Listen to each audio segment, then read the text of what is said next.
Hello नमस्कार दोस्तों, कैसे हैं आप लोग। आशा करते हैं आप लोग बढ़िया होंगे और अपने पढ़ाई को बेहतर रूप से आगे बढ़ा रहे होंगे। तो चलिए अब हम लोग देखते हैं इस नेक्स्ट वीडियो में। हम लोग इसके पिछले वाले वीडियो में हम लोग क्वेश्चन नंबर आपको 80 तक देख चुके हैं, जो इसमें हम लोग क्लास 10 के मॉडल ऑब्जेक्टिव क्वेश्चंस जो मैथ सब्जेक्ट है उसके बारे में हम लोग बात कर रहे हैं, ठीक है ना। तो इसमें जितने सारे आपको क्वेश्चन आपको हम लोग ले रहे हैं उसमें आपको सबसे महत्वपूर्ण प्रश्नों को लिया जा रहा है। इस तरह से आपको एग्जाम में आपको आने वाले प्रश्न है, ठीक है ना।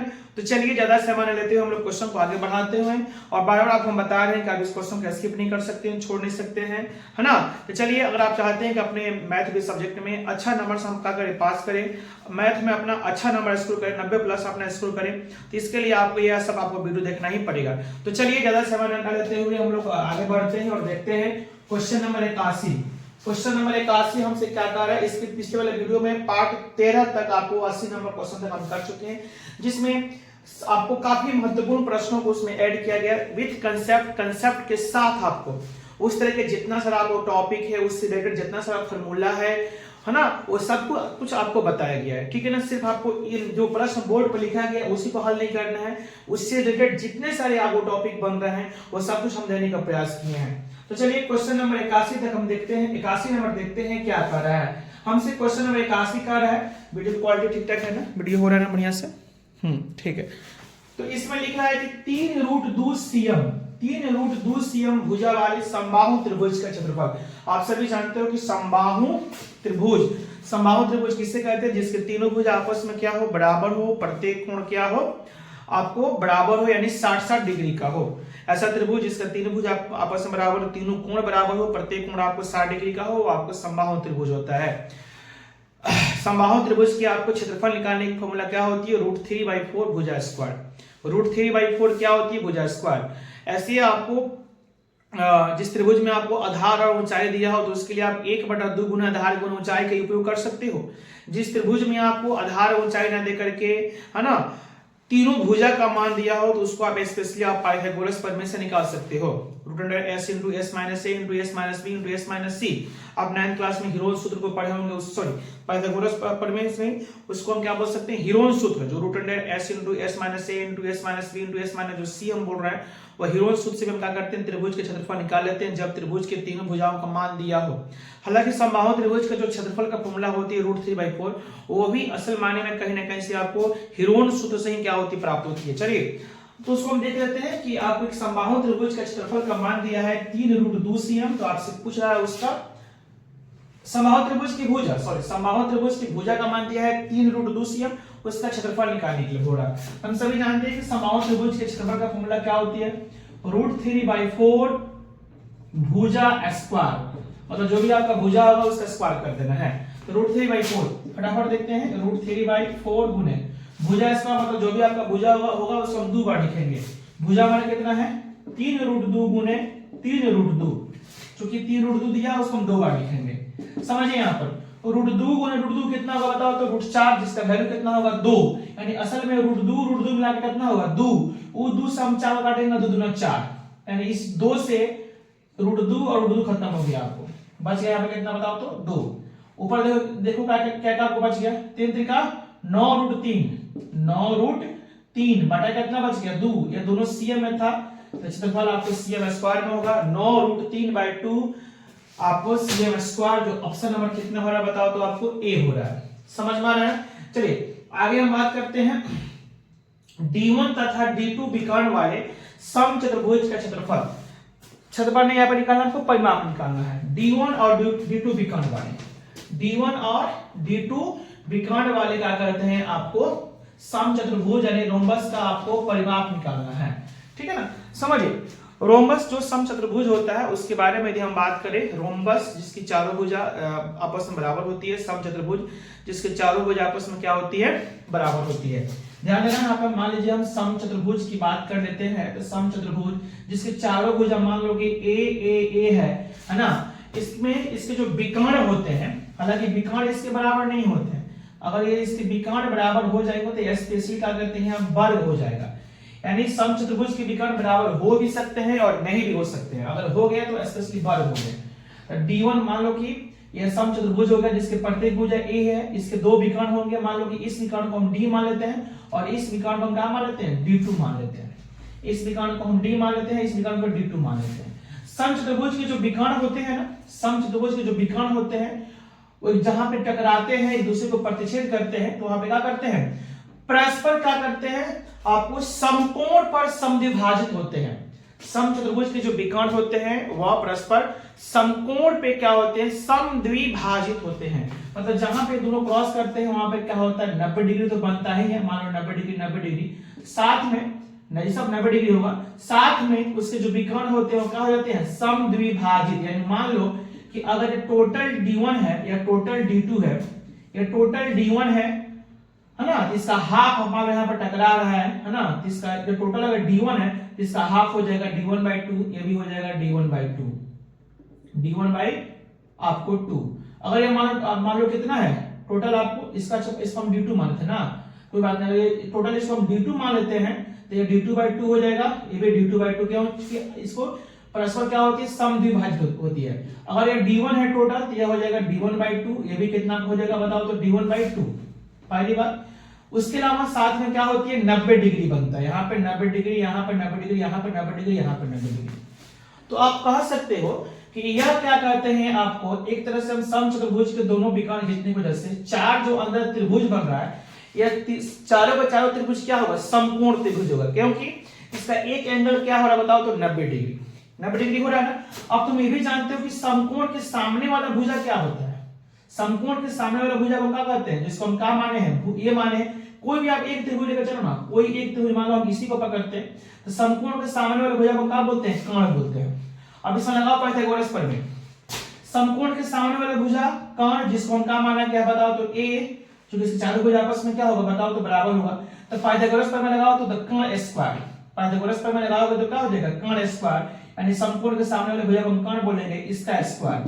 बाकी क्या होता है बताओ तो कर्ण बराबर, कर्ण का स्क्वायर बराबर क्या होता है, अन्य दो भुजाओं का स्क्वायर, जिसमें लंब स्क्वायर प्लस आधार स्क्वायर होता है, अन्य दो भुजाओं के वर्ग का योगफल। तो अन्य दो भुजा मतलब मान दो भुजा, मान लो यह बच गया, यह बच गया, इसमें से कोई एक आधार होगा एक लंब होगा, तो उसका स्क्वायर कर दो, इसका स्क्वायर कर दो, उसको जोड़ दो। तो समकोण के सामने वाले भुजा का वर्ग अन्य दो भुजाओं के वर्ग के योगफल बराबर होता है। मान लो D1/2 का होल स्क्वायर प्लस D2/2 का होल स्क्वायर, हमने क्या लगा दिया बताओ तो यहाँ पे पाइथागोरस प्रमेय लगा दिया, समझ में आ रहा है ना। a स्क्वायर बराबर ये कितना हो जाएगा बताओ तो D1²/4 D2²/4, तो a स्क्वायर बराबर हो सकता है दोनों, सॉरी यहाँ पर 4 होगा, दोनों की तरफ जोड़िएगा तो D1² प्लस D2²/4, और यहाँ पे से a निकालते हो तो इस पर क्या हो जाएगा, रूट चढ़ जाएगा, यानी D1² प्लस D2²/4। अगर ये बाहर निकलता है, रूट से बाहर निकलता है तो रूट उस ऊपर भी काम कर रहा है, नीचे भी काम कर रहा है, इस स्क्वायर से रूट को काट मत देना, अंदर ही रूट रहेगा आपको D1² प्लस D2² बटा 4 का वर्ग कितना हो जाएगा 2। यानी अगर फटाफट यहाँ समझ लो कि अगर समचतुर्भुज का क्या दिया हो बताओ तो विकर्ण दिया हो, D1 और D2 विकर्ण दोनों अलग अलग दिया हो, दो आपको विकर्ण दिया हो D1 और D2, तो उसका जब से पूछे कि भुजा निकालिए, उस समचतुर्भुज का भुजा निकालिए, समचतुर्भुज का क्या दिया हो, विकर्ण दिया हो, उसके हेल्प से आपको भुजा निकालने के लिए बोलेगा, तो फॉर्मूला होता है √D1² plus D2² D1² plus D2²/2। ये तो हो गया एक भुजा। अगर हमसे पूछता भुजा निकालिए कि जिसका विकर्ण D1 और D2 दिया है, विकर्ण वाले समचतुर्भुज का भुजा निकालिए, तो उसका भुजा होगा √D1² प्लस D2²/2। लेकिन हमसे क्या पूछा है, परिमाप। परिमाप का मतलब क्या होता है, उसके सभी भुजाओं का कुल योग, इसमें कितना भुजा है, 4 भुजा है, इस समचतुर्भुज में कितना भुजा है, 4, तो a टोटल कितना हो जाएगा 4a, यानी समचतुर्भुज का परिमाप कितना हो रहा है बताओ तो 4a। तो अगर 4a मतलब 4 गुना भुजा, तो एक भुजा का मान कितना है, इसमें यदि हम 4 से गुना कर दे, ठीक है ना आपको, यदि इसमें हम कितना कर दे बताओ तो, हाँ अगर इसमें हम 4 से गुना कर देंगे, ये जो था D1² प्लस D2²/2 ये एक भुजा का मान था, इसमें अगर 4 से गुना कर देंगे तो टोटल इससे क्या निकल जाएगा, परिमाप निकल जाएगा। तो दो देखो नीचे 2 है ऊपर 4 है, तो 2 गुना कितना हो जाएगा 4, यानी आप इसका देख सकते हैं परिमाप, इसका टोटल परिमाप कितना आ गया 2 उधर है, 2 गुने √D1² प्लस D2², इसका परिमाप आ रहा है 2 × D1² प्लस D2²। ऑप्शन क्या है बताओ तो, ऑप्शन नंबर सी है। तो इस तरह से आप देखो इतना प्रोसेस आप समझ लीजिए, लेकिन याद रखिएगा कि यदि ये फार्मूला का आप इसे याद कर सकते हैं, यदि सम चतुर्भुज के विकर्ण d1 और d2 दिया हो तो उसका आपको भुजा निकालने का फॉर्मूला क्या होती है, √d1 square plus d2 square by 2, और उसका परिमाप निकालने का फॉर्मूला क्या होती है बताओ तो, आपको क्या कहते हैं, 2 गुने क्या होता है, √d1 square plus d2 square. समझ में आ रहा है नहीं बताओ तो, समझ में आ रहा है ना। चलिए बहुत बढ़िया। चलिए भैया अब हम यहाँ पर देखते हैं क्वेश्चन नंबर 83। क्वेश्चन नंबर 83 हम लोगों से क्या कह रहा है, ठीक है ना, इसका अच्छा से नोट कर लेना, ठीक है ना, एक बार और वीडियो को रोक करके इसको अच्छा से समझ लेना, ठीक है ना। चलिए आप सभी जानते हैं कि मेरा जो पढ़ाने का स्टाइल है ना, वह विद कंसेप्ट के साथ होता है, इसलिए आपको रटा रटा नहीं, वो भी खास करके मैथ में कि आई मैथ को रट रट के यहाँ पर लिख दिया, ऐसा आप यहाँ पर नहीं देख सकते हो। कोई भी चीज आप यहाँ पे देखेंगे तो बिल्कुल कंसेप्ट के साथ देखोगे, ठीक है ना। चलिए अब यहाँ पे लिखा यहाँ पे,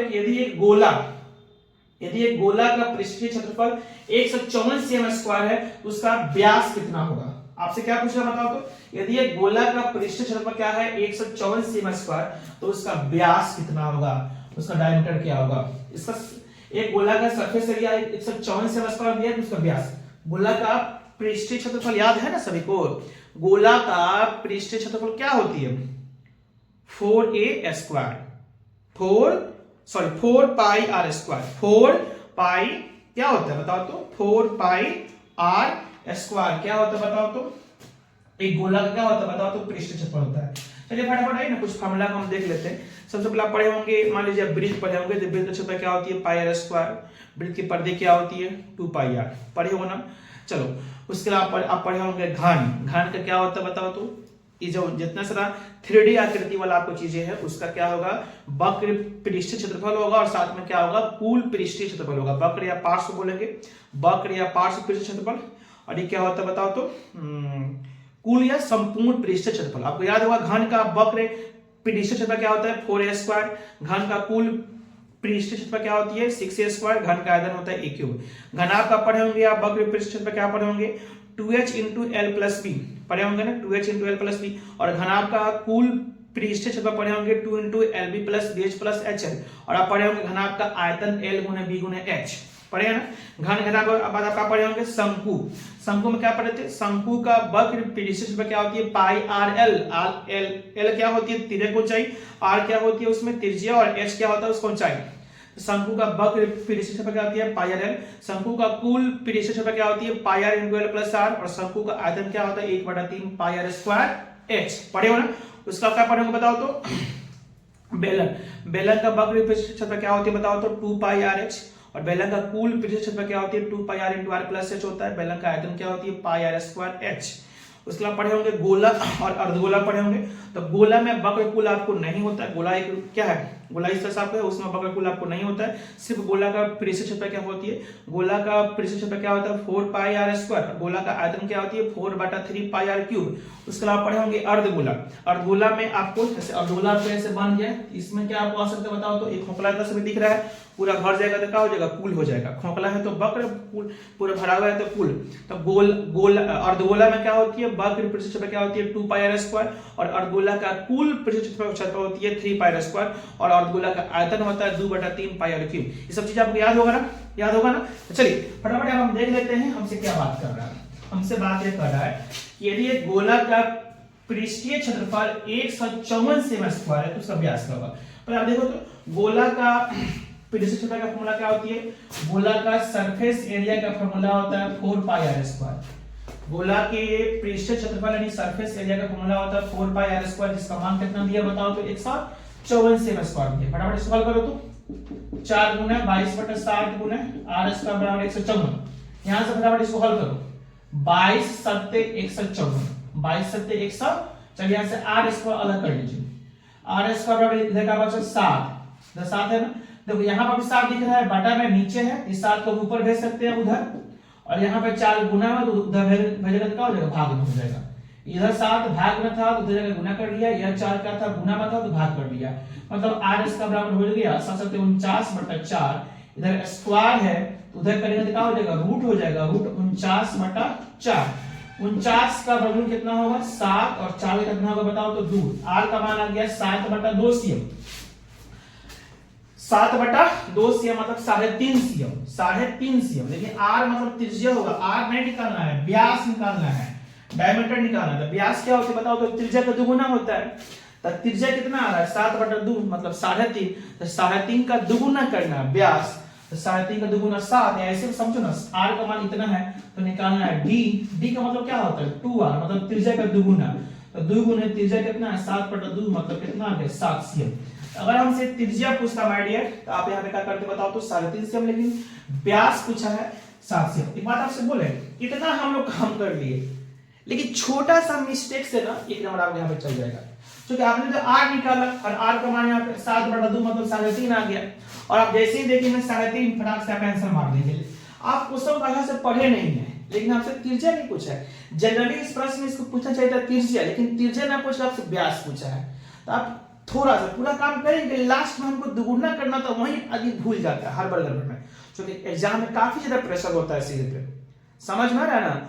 इतना छोटे छोटे चीजों पर हम लोग का मतलब, हम लोग एग्जाम दिया है, हम लोग जैसे बीपीएससी एग्जाम दिए हैं टीचर बनने के लिए, 10 की पूरा हम लोग मैथ हम लोग बनाए थे, उसमें 40 मार्क्स हम लोग क्या बनाते हैं जीएस, और 80 नंबर हम लोग क्या बनाते थे मैथ, उसमें पूरा लंबा लंबा काम हो गया, और छोटी छोटी चीजें जो मिस्टेक है ना, मिस्टेक हो गया, आदमी कुछ से कुछ कर दिया है ना। ऐसे आपको ये सब चीजें मिस्टेक होता है, इसलिए आप इसका विशेष रूप से ध्यान देंगे कि हमसे बोला क्या है, ठीक है ना, कि आप एक नंबर आप यहाँ से ना कर दे।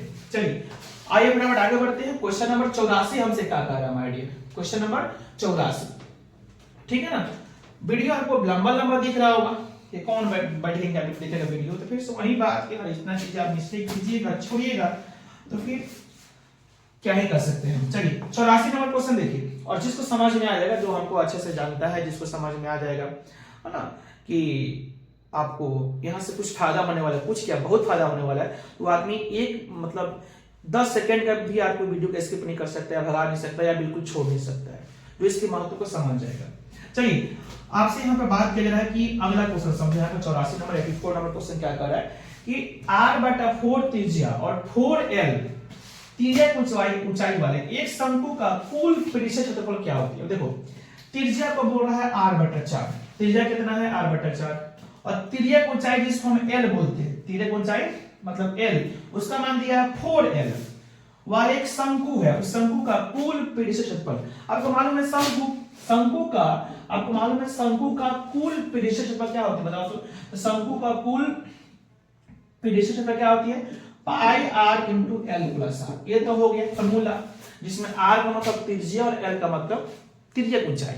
तो शंकु का कुल पृष्ठीय क्षेत्रफल, शंकु का आप यहाँ पे देख रहे हैं कुल पृष्ठीय क्षेत्रफल होता है pi r into L plus R. अब इसमें फटाफट हम क्या करेंगे, इसमें r को r ना बोल के r/4 बोल रहा है, और l को l ना बोल के 4l बोल रहा है, तो जो मान बोल रहा है उसको फटाफट उसमें पुट करेंगे, तो पाई का पाई रखते हैं, ठीक है ना। r कितना बोल रहा है r/4, तो r को हम r/4 पुट करते हैं, l को क्या बोल रहा है बताओ, तो 4l बोल रहा है, तो 4l पुट करते हैं, और r को फिर यहाँ पे r पुट करना है, तो r का मान हो गया r/4, मतलब हमने किया क्या पाई को पाई रखा, r को क्या बोल रहा है r/4 पुट कर दिया, इंटू l की जगह पे बोल रहा है 4 है तो 4 पुट कर दिया, और r को r/4, और फटाफट गुना कर लेते हैं हम, फटाफट क्या कर देते बताओ, तो गुना। चलिए सारे ऑप्शन देखिए, सारे ऑप्शन में पाई बाहर है, पाई क्या बताओ तो बाहर है, तो हम पाई को बाहर ही रखते हैं, पाई से गुना करने से कोई फायदा हमको यहाँ पे नहीं है। चलिए पाई को बाहर रखिए, और r/4 में इस पर भी गुना कीजिए और इस पर भी गुना कीजिए, कोई दिक्कत, अब पाई से भी कर सकते थे, कोई दिक्कत नहीं, पाई को बाहर रखिए। अब समझिए पाई जैसे ही हम क्या करेंगे, जैसे क्या करेंगे यहाँ पे समझिए, r/4 से अगर 4l से गुना करेंगे तो समझिए r/4 से अगर 4l में गुना करते तो 4 खत्म, 4 क्या होगा बताओ, तो खत्म, 4 खत्म, बच गया l, r में गुना हो गया l से, तो हो जाएगा rl। हम कोष्ठ में क्यों कर दिए, ताकि ये अंदर जाकर गुना कर रहा है दोनों से, ठीक है ना, प्लस। अब समझिए r/4 में r/4 से गुना हुआ था r² बटा r में r² और 4 में 4 4 16 हो जाएगा। क्या कुछ और हम कॉमन कर सकते हैं, हाँ कर सकते हैं, इसमें भी r है, इसमें भी r है, तो हम कॉमन कर सकते हैं my dear, pi r common कर लेते हैं, जैसे दोनों में से r कॉमन करेंगे, यहाँ बचेगा l, और इस r² में से r कॉमन किया यहाँ बचेगा r/16, यानी इसका आपको मान आ गया पाई r into L plus r/16 कहाँ है भाई, पाई r × 12 plus r/16। Option number आपका कितना हो गया, बी हो गया। मजा आ रहा है ना, समझ में आ रहा है ना, बहुत बढ़िया। आइए चलिए इस वीडियो में लास्ट फटाफट क्वेश्चन देख लेते हैं। क्वेश्चन नंबर 85, क्वेश्चन नंबर हमसे 85 85 हमसे क्या कह रहा है माय डियर, इसको फटाफट हम देख लेते हैं। हमसे क्या कह रहा है, तो हमसे कह रहा है कि एक घन है, एक घन का पृष्ठीय क्षेत्रफल 486 cm²। एक क्यूब है, एक घन है जिसका सरफेस एरिया 486 cm² है। इसका आयतन कितना होगा, इसका वॉल्यूम कितना होगा। आपको भी जस्ट बताएं, घन का वक्र या पार्श्व पृष्ठीय क्षेत्रफल होता है 4a²। घन का कुल पृष्ठीय क्षेत्रफल या संपूर्ण पृष्ठीय क्षेत्रफल क्या होती है, आपको टोटल सरफेस एरिया कितना होती है, 6a²। Lateral surface area 4a² और surface total surface area 6a² है ना, ये हो गया। लेकिन इस क्वेश्चन में ना वक्र बोल रहा है ना कुल बोल रहा है, सिर्फ बोल रहा है पृष्ठीय क्षेत्रफल घन का, ना वक्र बोला है ना कुल बोला। अब हम कैसे समझे कि 486 वक्र के कुल है। तो जब भी इस तरह से अगर बात ना बोले कि वक्र है कि कुल है, आप उसको कुल समझोगे, दिमाग में सेट कर लीजिए। किसी भी 3D आकृति का घन, घनाभ, गोला और गोला, ठीक है ना, शंकु, बेलन, छिन्न, जो भी बोलेगा, अगर उसको क्या करते हैं, आपको वक्र कुल नहीं क्वेश्चन लिखा था, आप कुल समझोगे। तो समझो कि घन का कुल पृष्ठीय क्षेत्रफल दिया है 486 cm²। हम सभी जानते हैं कि घन का कुल पृष्ठीय क्षेत्रफल का फॉर्मूला क्या होता है, बताओ तो 6a² होता है। इस 6a² का मान कितना दिया है, 486 cm², 486 दिया है। तो इसका फटाफट हल कर लो, तो 6 इधर गुना में दो भाग कर लो, तो a² का मान हो जाएगा 6 8 48, 6 a² का मान आ गया 81। ये cm² में है, यहाँ पे cm²। चलिए ना, हम बना रहे ऑब्जेक्टिव, तो इतना यूनिट दिखाने से क्या फायदा है। चलिए a का मान a² बराबर 81, तो आप यहाँ से a निकाल लीजिए। a का मान हो जाएगा √81, मतलब कितना हो जाएगा बताओ तो 9 cm²। 9 cm² नहीं, सॉरी 9 cm, ठीक है ना, क्योंकि cm² का रूट होगा तो cm हो जाएगा। a का मान 9 cm, a मतलब क्यूब की भुजा, किनारा। उस घन का भुजा आ गया 9 cm, घन की किनारा आ गया 9 cm। तो निकालना क्या है, घन का आयतन निकालना है। तो सभी कोई जानता है कि घन का आयतन क्या होता है, a³ अभी जस्ट बताया गया आपको, मतलब भुजा का क्यूब। तो भुजा अगर 9 है तो 9 के पावर 3, 9 का पावर 3 मतलब 9 गुने 9 गुने 9, 9 81, और 81 में 9 से कर लो भाई, 9 का 9, 9 8 72, 729।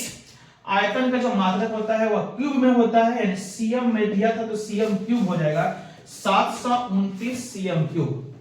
दिख रहा है ना, समझ में आ रहा है। चलिए, तो आशा करते हैं कि आपको वीडियो बहुत अच्छा आपको लगा होगा, मजेदार लगा होगा, कंसेप्ट से भरा हुआ आपको लगा होगा, ठीक है ना। चलिए, अगर आपको ये वीडियो अच्छा लगा होगा तो इस वीडियो को लाइक कीजिए, प्यारा सा भरा एक कमेंट्स कीजिए। चैनल को अगर आप नए होंगे तो वीडियो को चैनल को सब्सक्राइब कीजिए, नोटिफिकेशन को आप बेल आइकन को ऑन कीजिए, और साथ में अपना भी भला कीजिए और दूसरा भी भला कीजिए, मतलब अपने दोस्तों के साथ इस वीडियो को शेयर कीजिए। मेरा भी मनोबल बढ़ाइए ताकि मैं और भी आपके लिए आपको नए नए वीडियो को ला सकूं। चलिए, मिलते हैं हम नेक्स्ट वीडियो में, तब तक आप लोग का बहुत बहुत धन्यवाद। अपना ख्याल रखिएगा। जय हिंद, जय भारत।